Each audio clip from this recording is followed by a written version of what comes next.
మహిళలు మహారాణులు, మహిళలు మహారాణులు, పచ్చనైన ప్రతి కథకు తల్లి వేరు పడతులు, భగ్గుమనే కాపురాల అగ్గిరవ్వ భామలు, ఇంటి దీపమై వెలిగే ఇంధనాలు ఇంతులు, కొంప కొరివిగా మారే కారణాలు కాంతలు.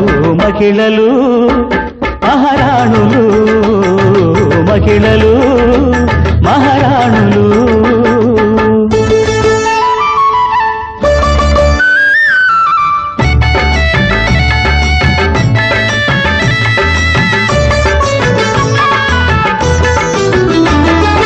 ఆశ పుడితే తీరుదాకా గరుయల నాగలు, సహనానికి నెల తల్లిని పోలగలరు కొలతులు, అమ్మగా లోకానికే ఆయువిచ్చు